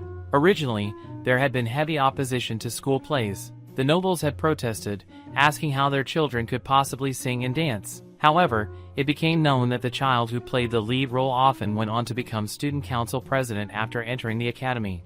As a result, the event has turned into a fierce battleground closely connected to entrance examination. Ethna announces that class must now begin. She asks the parents to head home and the children to return to their classrooms. Immediately, the noble ladies rush off, one frantically trying to recall her child's favorite doll, while another insists that Melissa must secure the lead role no matter what. 3 hours are spent preparing a mere 3-minute presentation. After the theme announcement, only 5 days remain until the performance. Elsewhere, Ben tells Caden that he does not want to participate because the lead role seems frightening. Caden pats him gently and asks whether he would do it in exchange for 20 chocolate snacks. The mere mention of 20 chocolates instantly convinces Ben, who declares that he will do it. On another side, John remarks that if Marin becomes the lead, she will undoubtedly look like a princess. Nott responds that his sister is not royalty, so she cannot be a princess, perhaps a crown princess-in-law instead. John coughs at the suggestion, finding it absurd. Marin possesses far too much talent and potential to be reduced to merely a crown princess-in-law. Nott insists that this is precisely why her family should be educated as one worthy of becoming a crown princess. Ethna observes them and reminds them that she had already told them to leave. The children need to attend class, so the adults must depart. As Caden continues persuading Ben with promises of 20 chocolates, Ethna turns to the student and asks whether they should head to class. Ben excitedly repeats that his big brother promised him 20 chocolates. She congratulates him, though internally she thinks that the road ahead will be long. Later that night, Ethna contemplates what kind of costume would suit the play. She wishes to acquire something better than their usual supplier provides. She calls out to a shopkeeper, announcing that she has come to browse children's clothing. However, her mouth falls open in shock at the sight before her. Inside the shop, a woman slaps another woman across the face. She demands to know who dared to claim that her child could not win the lead role and orders her to repeat it.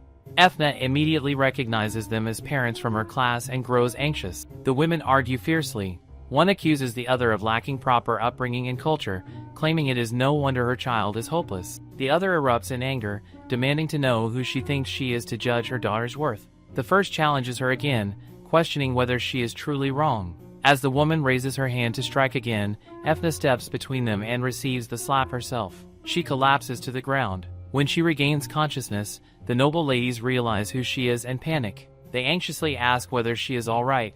Ethna assures them that she is perfectly fine, though her nose is bleeding. She then asks whether either of them has been hurt. One noble lady points out the blood on Ethna's face, but Ethna insists she is unharmed. She calmly states that for a joyous school play to turn into a reckless battlefield of competition is unacceptable.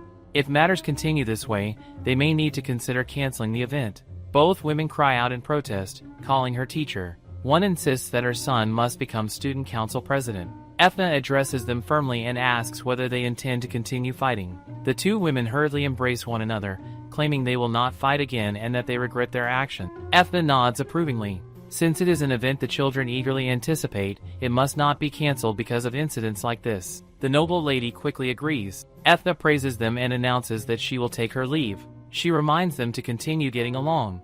As she walks away, she finally understands why children behave so well after returning from kindergarten. Outside, she feels utterly drained. Dealing with even one parent is exhausting, yet she has handled so many today. All she wants is to return home and rest. However, she must absolutely find a new supplier. Suddenly, she notices a familiar building, a narrow place she recognizes. It is the same location where she once shouted honey at Duke Caden. She had heard that it was involved in slave trading. She wonders whether the crackdown has ended and why the establishment appears open again. Then she hears a faint sound of crying and sobbing. A small voice calls out for its mother. It is unmistakably the voice of a child.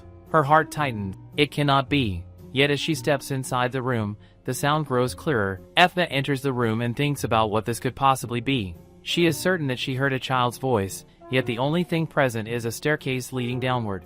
She considers that she should probably call someone else, but it might be a situation where every second counts, so she decides that she has to go herself. As she moves forward, she notices something between the rocks embedded in the wall.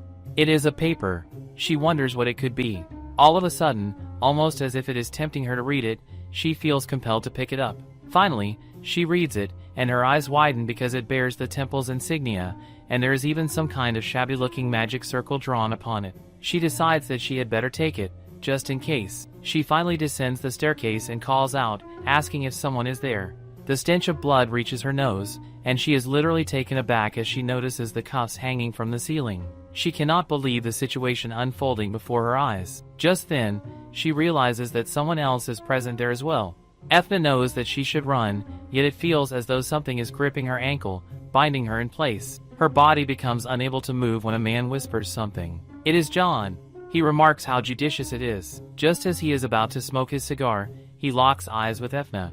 He is visibly taken aback, and Ethna is equally startled. He calls out to her, expressing that he did not expect to see her in this place. She responds that neither did she. John tells her that this place is dangerous and insists that he should help her leave. He also observes that she does not look well.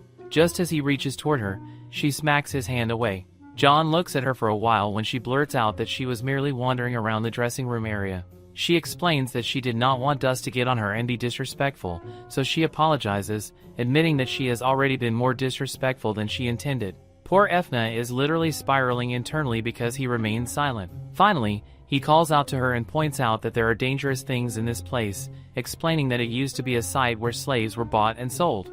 Ethna states that she knows and that she simply wanted to see whether such a vile place had truly been destroyed properly. John assures her that it has, claiming that he cleaned it all himself. She remarks that no wonder Madden is so passionate about cleaning the classroom, as he must have learned well from him. John clarifies that what he claimed was that people should not trust so easily. Ethna counters that if he cleaned up those wicked slavers, then he is the one who turned this place into ruins. As she watches him smile in response, she internally begs him not to smile so prettily while speaking of such matters, because it feels frightening. John then mentions that he was recently advised while choosing a gift for Marin, and he has been wondering what her most favorite thing might be. Ethna cannot believe that he is attempting to change the subject. He then brings out an item and asks her to take a look at it. It is a music box. Ethna thinks that it is absolutely lovely and feels certain that Madden will love it dearly. John expresses that he hopes so as well. Suddenly, someone arrives from behind and calls out to John, informing him that they have found the escape route used by the runaway slave traders. John asks his subordinate where it is. The man whispers that it appears to be related to the temple. Ethna tries to overhear what they are saying, but she is unable to catch their words. John instructs his man to set the matter aside for now and to finish the search of the school. He then turns to Ethna and asks whether they should move elsewhere. She replies that she is sorry and admits that she must have been talking too much in a place meant for work at night. She says that she has been a bother and will take her leave. John asks her if it is all right with her, whether she would. Then she turns back and asks what he means. John gazes at her for a while before dismissing his unfinished thought. He simply requests that she return home safely. After she leaves, he continues staring at her for a moment. Then he notices a paper lying on the floor. He picks it up and scoffs, remarking that the temple rarely fails to keep him guessing. Time passes anxiously, and at last the awaited day arrives. It marks the 7th day of Ethna's overtime, and she feels relieved that it has finally come. She plans to do her best once again this year. Madden looks back and announces that the teacher is here. Ethna greets everyone and asks whether they are ready, while the parents are practically blazing with excitement. She then declares that they should now begin the casting for this year's school festival play. One of the children declares that what he loves the most is his mother's handkerchief, the very one that has been wiping his face since he was a baby. His mother immediately cries out that he is her proud little boy. The child adds that he always carries it with him and thinks of his mother whenever he sees it. Ethna gently calls out to Philip Weldon and then invites the next student to step forward. The next child proudly announces that he has brought an apple that he grew himself. He explains that when the world ends, he plans to plant this apple tree so that life may begin again. Ethna thinks that the sentiment sounds strangely familiar, yet she smiles warmly and tells him that it is a wonderful and excellent presentation. She feels relieved that the children are pure and kind-hearted.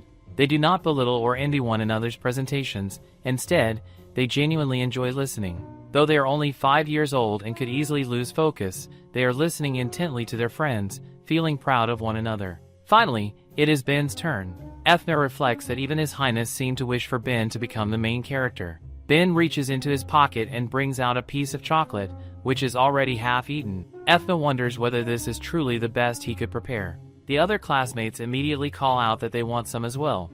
The scene resembles someone handing out hamburgers during a class president election. Ethna quickly restores order, instructing everyone to return to their seats and calling for the next student, Miss Maxine. She asks Ben how his presentation concludes. He boldly declares that what he loves the most is the citizens of their beloved empire. Ethna thinks that it is indeed a model answer befitting a prince, though she cannot help but notice that he is delivering it with chocolate smeared around his mouth. At last, Madden calls out that she wishes to present as well.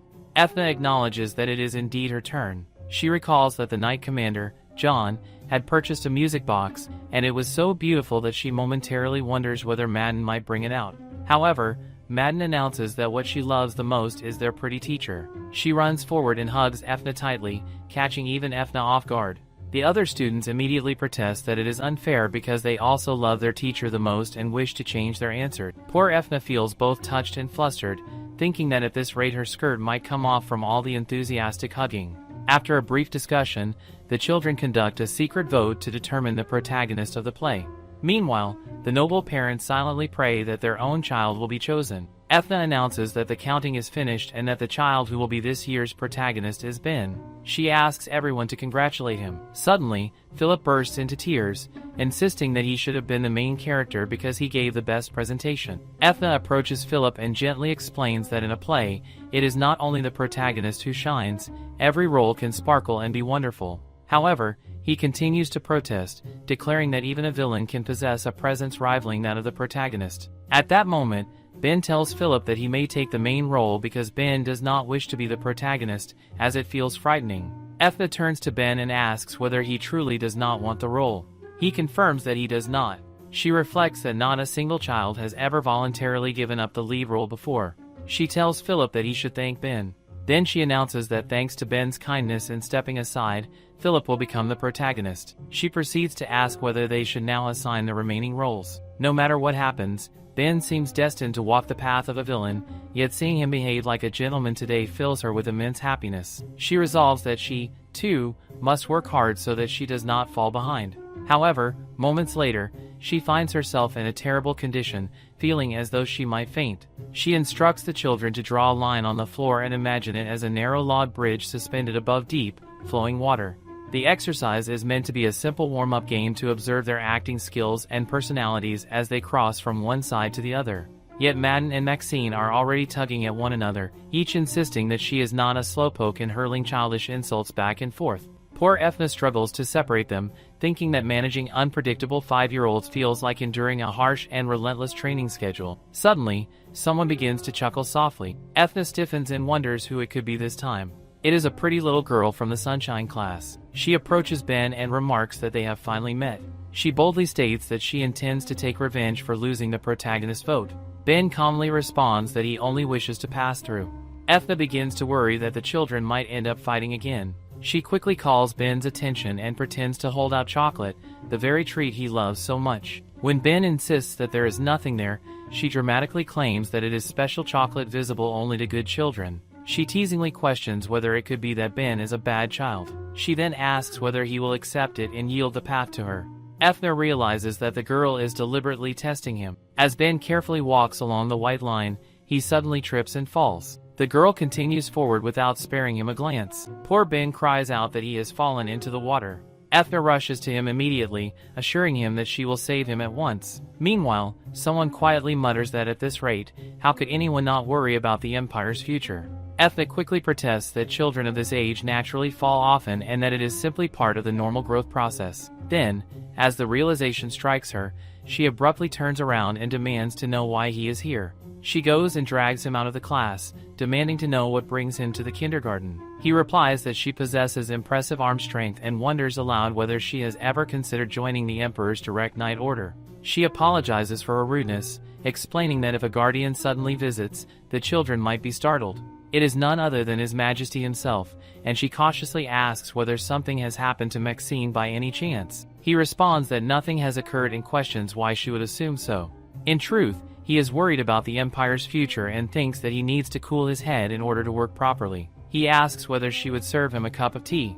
Ethna questions why he is contemplating the Empire's future at a kindergarten, and she suddenly remembers that she once spoke with him about that counseling matter. The discussion about the little rat had been rather harsh contemplation for a place meant for children. She tells him that she is sorry, but she must first obtain permission from the principal. However, he has already received it, and the principal was quite agreeable. She agrees that they should meet in the counseling room once the children finish practice. Finally, she enters the counseling room and sees the desserts laid out on the table.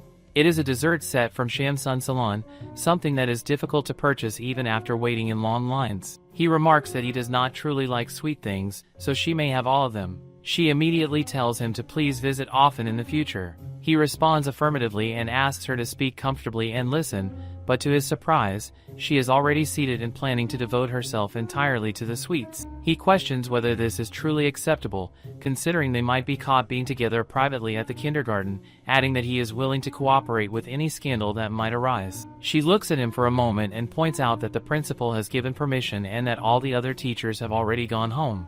That unfortunate reality makes it rather meaningless to worry. He then questions whether she has considered replacing the uncomfortable chair. She replies that there is a spare chair in the staff room and asks whether she should bring it. He dismisses the idea, explaining that he came to look around a place he will be visiting often. Those words leave her literally taken aback. He explains that an emperor carries countless worries upon his shoulders, and his head will not cool down with only 1 or 2 visits. He leans toward her and asks her to take good care of him in the future, calling her teacher. She remarks that it would not be right to ask the principal to make him lead now, which leaves him momentarily saddened, though he admits that she jokes well. Later that day, Ethna collapses. At first, she is informed that there are typos throughout all the school festival invitation. Then the uniform workshop announces that they cannot meet the deadline. Even worse, there is an error in the sequence of the planning document. She wonders whether she should simply collapse from mental and physical exhaustion. She longs to rest in an entirely legal and worker-protective manner, yet she knows that if she gives up now, the school festival will truly be ruined. Instead of going to the hospital, she instructs them to contact the printing office, file a complaint regarding the typos, and demand immediate reprinting. For the costumes, she decides to find another workshop capable of meeting the deadline and to place a new order, even if the design differs. She has already compiled a list of several workshops and resolves to review the planning document personally and correct the schedule, asking them to show it to her first. While she manages all this work, people remark that she is truly remarkable and worthy of respect as the founding member and board representative of the kindergarten. Others declare that they must not yield to overwork and must press forward toward the school festival. Even if their bodies break, they will do their best. She shouts at everyone to work hard for the festival, and time continues to flow despite the string of misfortune. At last, the long-awaited day arrives. Someone calls out to Ethna, informing her that the loudspeaker setup is complete and asking whether she is ready. She replies that she is ready and steps before the podium, thanking everyone for their patience. She announces that the lights will soon go out and the hall will grow dark, urging everyone to watch their steps and move in an orderly manner. A noble lady asks the painter to draw her child beautifully once they come out, and the artist remarks that he has covered this kindergarten school festival 4 times already. The grandest event of the kindergarten's first half of the year, the stage where the faculty members exhaust themselves with blood, sweat, and tears finally begins. Just as she announces the start of the festival, someone opens the door. It is not a single person but an entire army of knights, making her wonder why knights from the Grand Temple are present. She asks them to wait, reminding them that this is a kindergarten and questioning why armed soldiers have entered. They all point their spears at her, declaring that they have received an important tip that she is a dark mage and that she must accompany them. She stares at them in disbelief, wondering what they even mean. One knight explains that they belong to the Saints' Direct Knight Order, while the nobles murmur in confusion about what is happening. Ethna shouts that she knows nothing about such accusations and demands to know what they are doing. She insists that the situation is absurd. However, they inform her that the saint personally identified her and that she must comply with detention and investigation. She continues to shout that she is not some kind of dark magician, but the knight coldly replies that she can explain that directly to the saint and that they should proceed. The nobles murmur among themselves in confusion, questioning what they have just heard and what is truly happening. Ethna insists that if the children see her being dragged away like this, they will be frightened, so she declares that she will walk on her own. The knight responds that this does not concern them, asking who is to say she will not attempt to escape. Behind the curtain, Marin witnesses the entire scene. Marin turns to Maxine, reminding him that he is the prince and pleading with him to help their teacher. Maxine hesitates and replies that the knights are from the temple, implying that the situation is beyond his authority. Marin cries out that her father has gone far away to heal people, while Maxine adds that his elder brother is also busy. All of them turn toward Ben, who looks back and calls out to his elder brother, asking what they should do about their teacher. At that moment, Caden visibly twitches at the unfolding situation. The scene shifts to Ethna, now seated on a chair inside a cold prison cell. Someone approaches, questioning what she has done. It is Lillian. She complains to the knights that they could have at least cleaned the place properly, remarking that the filth is irritating. The knight immediately assures her that they will rectify it at once. Lillian calls out to Ethna, observing that it seems she has had a difficult journey. Ethna responds that they should get straight to the point. She confronts Lillian, asking whether she truly claimed that she is a dark magician, and even if that were true, how dare she drag a noble in such a humiliating manner. Notably, she does not appear frightened at all. Lillian replies that she came out of genuine concern for her sister, mockingly questioning what Ethna means by calling herself a noble, as if someone like her could ever be considered a true Winchester. She boasts that she discovered another talent a few days ago, and their father was very pleased. She then points out that Ethna still possesses no talent at all, calling her pitiful. Internally, Ethna thinks that she had defeated a monster not long ago, but realizes that mentioning it now would do her no good. What matters most is the present accusation. She asks Lillian to think carefully, suggesting that perhaps she is mistaken about labeling her a dark magician. She reminds her that she has always been prone to misunderstandings while acting as though she is the real daughter of their family. She wonders whether this remark will provoke Lillian. Lillian demands to know what she just said. Ethna calmly asks whether Lillian has ever been entered into their mother's family register, telling her not to deny that she had long desired it but never achieved it. This statement infuriates Lillian. She shouts in outrage but then composes herself, gripping her own hand tightly. She thanks Ethna sarcastically, declaring that she is as arrogant as ever. Now, without any guilt, she can interrogate her thoroughly about being a dark magician. Ethna wonders what nonsense Lillian is grinding on about and challenges her to search her belongings, insisting that she will not find even a speck of incriminating dust. Lillian then produces a piece of paper and asks whether Ethna remembers it. Ethna recognizes it immediately as the paper she found in the slave room. She asks Lillian where she obtained it. Lillian calmly replies that she was the one who placed it there, and that she would immediately know if a dark magician touched it. Ethna argues that the paper was already like that before she touched it, but Lillian counters that she created it herself and that it reacted the very moment Ethna came into contact with it. Internally, Ethna wonders what absurd fabrication Lillian is even describing. Lillian continues, stating that the paper was found among Ethna's belongings. It is written in a strange, unreadable language, and on the last page there is even an ancient dark magic symbol. Ethna suddenly realizes that the paper is from the side story she found by chance. She remembers that the author had written a note explaining that many readers were curious about the dark magic symbol, so the author attempted to draw it personally, admitting that it turned out rather clumsy. Internally, Ethna shouts in frustration at the author's carelessness. Meanwhile, Lillian observes that even her arrogant sister seems speechless now that the evidence has been revealed. No one informs her that Ethna is actually stunned and furious at the foolishness of the situation. Lillian turns to the knights and instructs them to interrogate the dark magician until she confesses, urging them to be thorough and do their utmost. Poor Ethna silently reflects that Lillian has completely wrapped these knights around her fingers. The knights command Ethna to confess obediently. She glances at the ropes nearby and wonders whether those are interrogation tools. If things go wrong, she may truly die. A shudder runs through her as she contemplates whether she should simply confess. Enduring torture without speaking may suit a heroic protagonist in a story, but reality is different. She recalls the times when others began to appreciate her, praising the kindergarten for receiving the highest evaluation, and how the children used to call out to her, declaring that she is the best. Returning to the present, she utters only the word confess, which prompts the knight to demand that she say it properly with her own mouth. She scoffs at them, declaring that she would never do so and that they may do whatever they wish, insulting them as worthless knights. This marks the beginning of the torture. After some time, Lillian returns and asks whether she feels more inclined to confess now. Ethna calls out to Lillian, telling her to stop spouting stupidity. Lillian turns to the knights and remarks that it seems the punishment has not been sufficient, instructing them to continue.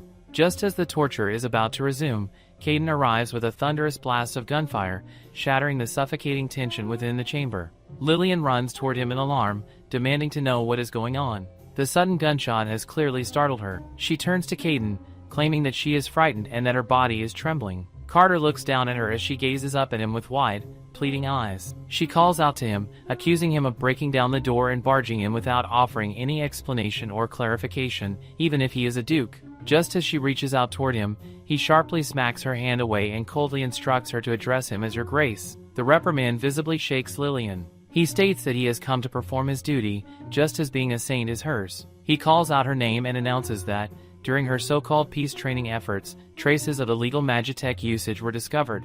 Lillian questions what he is talking about, insisting that she does not understand.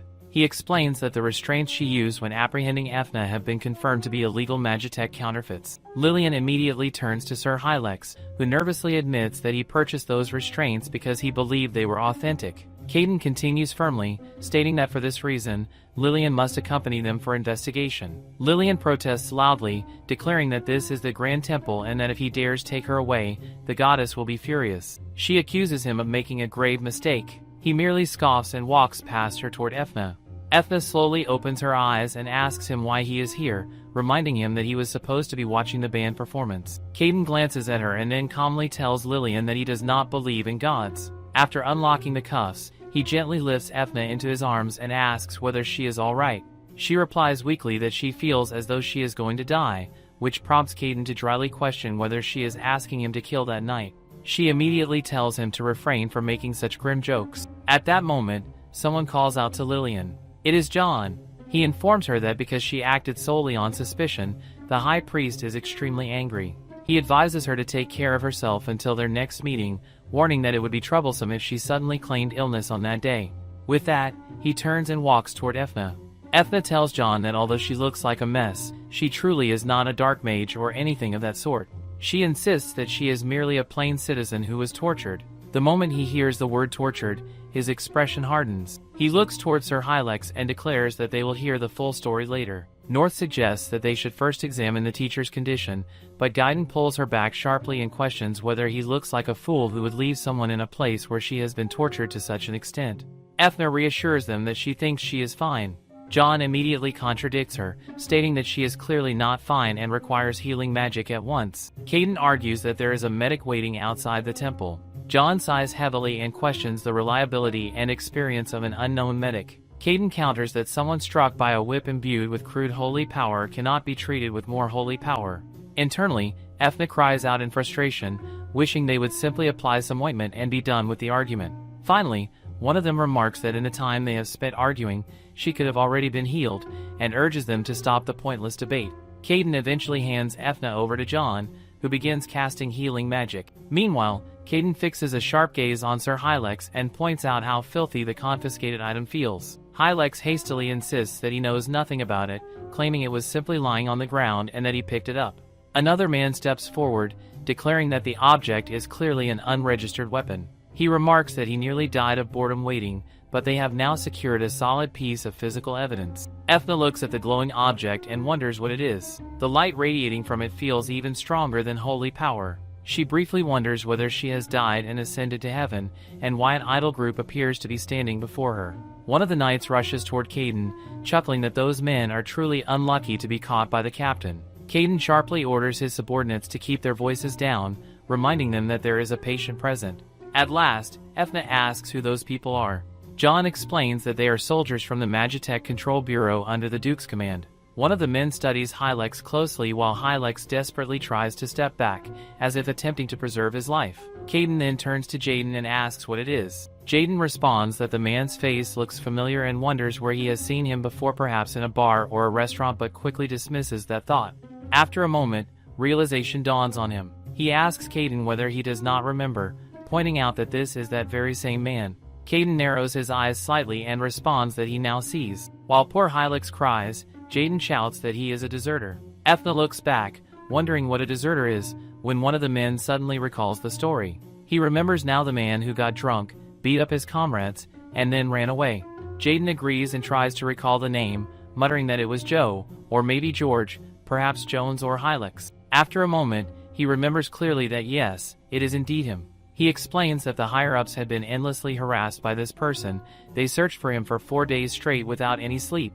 And here he is, living well, having crossed mountains and rivers, hiding in the inner sanctuary. He truly is a cunning rat. Caden chuckles and remarks that Hylex has dragged in nothing but filthy trash. She then turns to Lillian. Hylex, desperate, turns toward her as well and cries out that he has served her with all his heart. However, Lillian calmly tells Caden to do as he pleases, stating that Sir Hylex's matters have nothing to do with her. As poor Hylex continues shouting, Caden coldly tells him not to waste his strength and to simply sleep, reminding him that he has plenty to explain later. On the other hand, Ethna asks John about the entire situation. Aunt Joan gently explains that he is sorry for the noise and that it must have been disturbing for her. The emergency treatment is finally finished, and he asks her to rest for a while, assuring her that they will handle the rest soon. With that reassurance, she drifts off to sleep, whispering her thanks. Caden looks back, and John meets his gaze. One of the men informs Garden that the carriage is ready, and Garden moves away, saying that they should go. Soon, Ethna opens her eyes and wonders where she is. John is helping her lie down on the bed. He explains that he has come to finish healing her deeper wounds and apologizes in advance, warning her that it is going to hurt a little. Ethna softly asks about the school festival, but John assures her that it is all right and that she does not have to worry about anything. He promises to do his best to minimize the pain. He adds that if it hurts too much, she should not hold back. She may hit him, curse him, or even bite him if she must. It is all fine. Ethna wonders how she could ever do such a thing to him. Suddenly, the healing process begins. She starts shouting that it hurts, and John calmly reassures her that she is all right.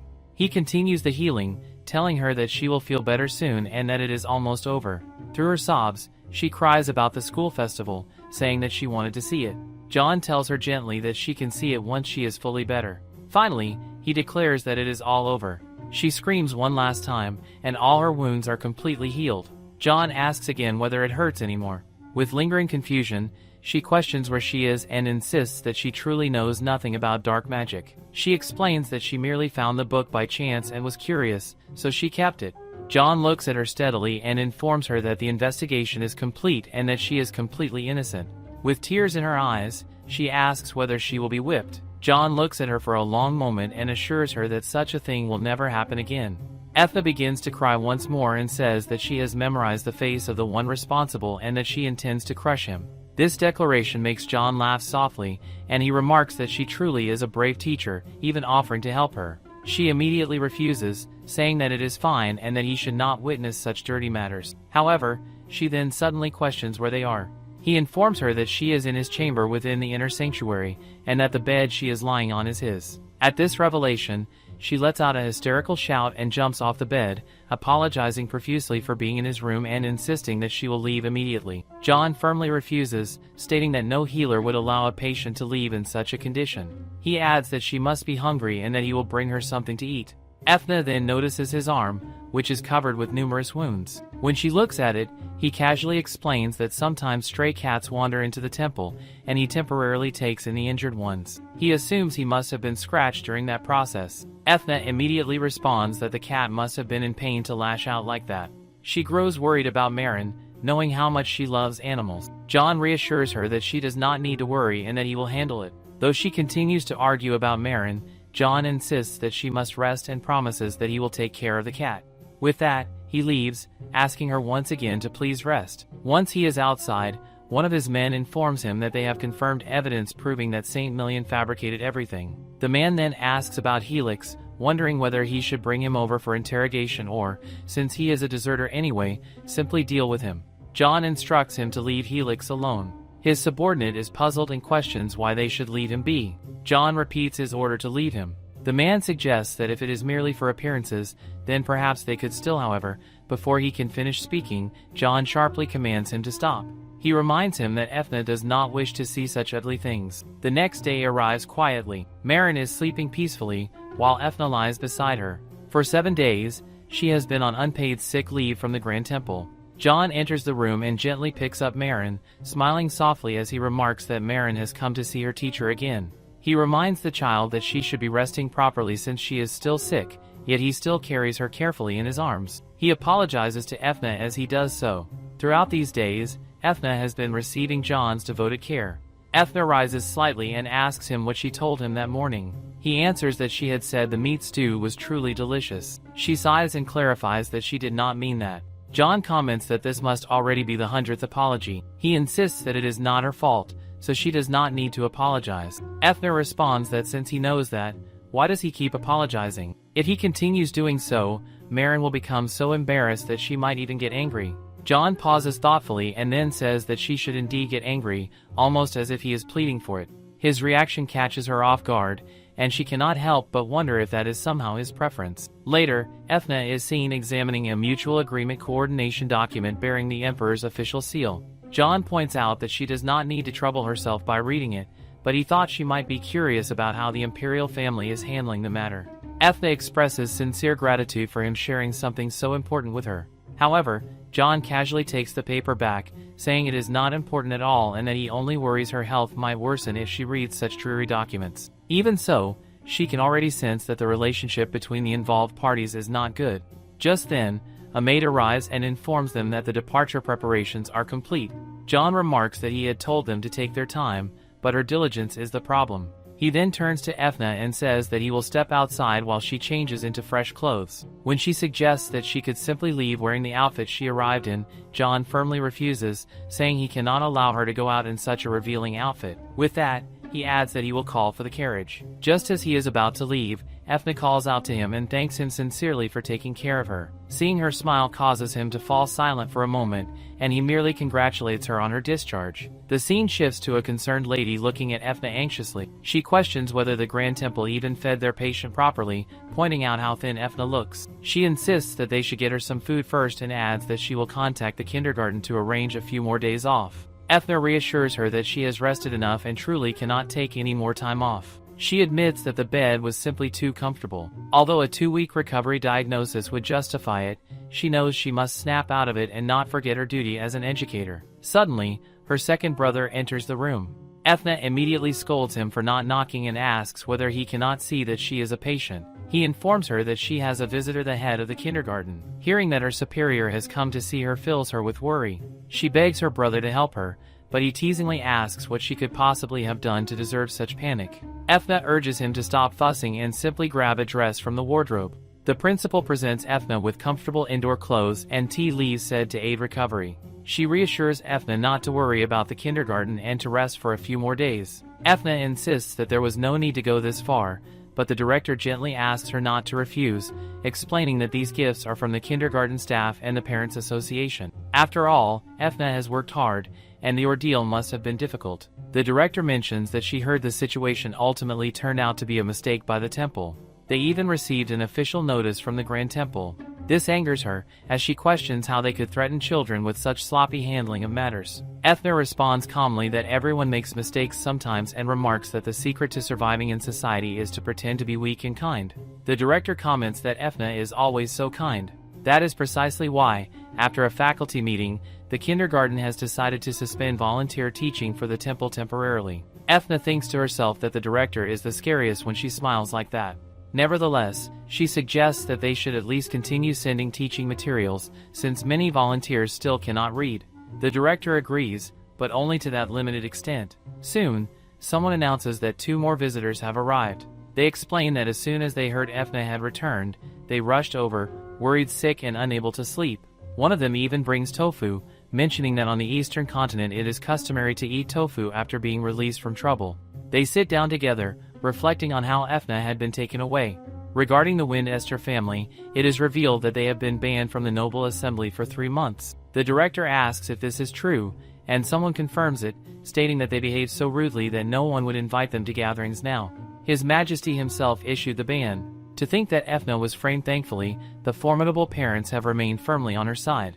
Another adds that the Parents Association has also decided to suspend donations to the temple, at least for the time being. The scene then cuts to North Gaiden, where John stands in a room.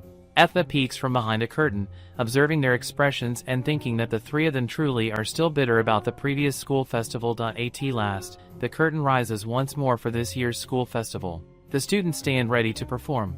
Before the main event, the children present their cheerleading routine. As they perform, the parents watch with pure delight, completely captivated by their enthusiasm. With that, it is finally time to officially begin the festival. The parents are literally going crazy over how adorable the children look. Ethna feels relieved and grateful that the children did not forget the moose performance while she was away, and she wonders how they can possibly look so perfect together. She watches as one of them forgets a small move, and Marin quickly corrects him by demonstrating how he should move his arm properly. Philip encourages the others not to stop and to try again, which makes Ethna pause and wonder whether it will always be like this warmth, this harmony, this shared effort. As she continues observing the performance, and remarks that their future princess shines brightly when she dances and that she is truly wonderful. John responds by saying that she is fit to be an emperor herself, and immediately argues that such a statement is a problem since the current emperor is still very much alive. However, John casually scoffs and remarks that there is no telling when such a change might come, as these things arrive without order or notice. Ethna, hearing this exchange, feels a strange sense of wonder, as though somewhere beyond them a cold wind is still blowing. Suddenly, Ben stumbles. He nearly regains his balance, but then he actually trips and falls onto the floor. Ethna's heart tightens, yet she reminds herself that falling is not the end. What matters most is what the teacher always says, that the important thing is to never give up. True to that lesson, Ben rises again and continues the performance without hesitation. When the performance finally ends, the audience and parents erupt into loud cheers and applause. The children perform their ending fairy gesture with bright smiles. CFNM steps onto the stage and asks the audience how they found their children's very first stage performance, expressing that she personally thought it was truly lovely. The crowd enthusiastically shouts their approval. She then requests that everyone take their seats again, reminding them that standing is dangerous. She announces that the choir will be entering next and politely asks everyone to enjoy the song that the children practiced so diligently. Meanwhile, Garden keeps staring at her. He continues to watch her with a gentle smile, which causes her to blush. She wonders why he is smiling like that and speculates that perhaps he is simply happy that Ben managed to stand back up. Soon, it is finally time for the children's choir, and she sincerely hopes that everyone will enjoy the remainder of the performance. As the play portion unfolds, Philip instructs someone backstage to print more copies before they return, calling the person a rookie.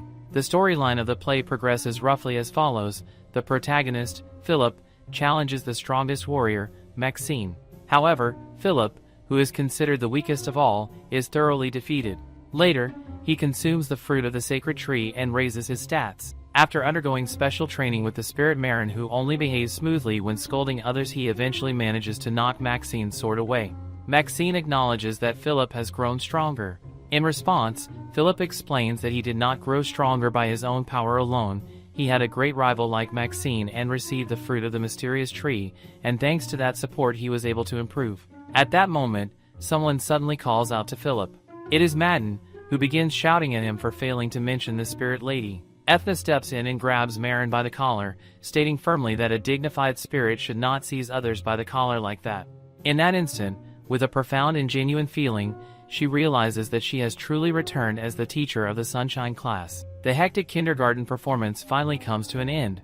Later, in the staff room, one teacher wonders aloud whether living as a sparrow would be happiness. Ethna adds that perhaps it would be, since sparrows would not need to go to work and could build their own homes without spending money. Most importantly, they would not need to prepare for the upcoming Children's Day event. Children's Day, just like in many other nations, is also celebrated in the Empire. Ethna reminds everyone that there is nowhere left to run from it and that they should stop avoiding the inevitable and begin the event preparation meeting. One teacher suggests that they could simply repeat last year's puppet troupe field trip. However, Ethna explains that she has already checked, but the troupe has become so popular through word of mouth that they are currently on a continent-wide tour. She has been searching for other venues they might be able to book. At that moment, the director enters the room, noting that they seem to be in the middle of a meeting. The teachers greet her respectfully. The director reassures them that it is fine and asks everyone to sit comfortably, explaining that she has only come to introduce their new assistant teacher. She calls for the new teacher, Florex, to come in quickly. Ethna thinks to herself that Florex sounds like a man's name, and it is indeed rare to see a male teacher in a kindergarten, which makes the situation feel unusual. The director comments that since he appears strong, they can use him for heavy lifting and jokingly refers to him as a pack mule. The new kindergarten teacher, however, looks more like a gym enthusiast than an educator.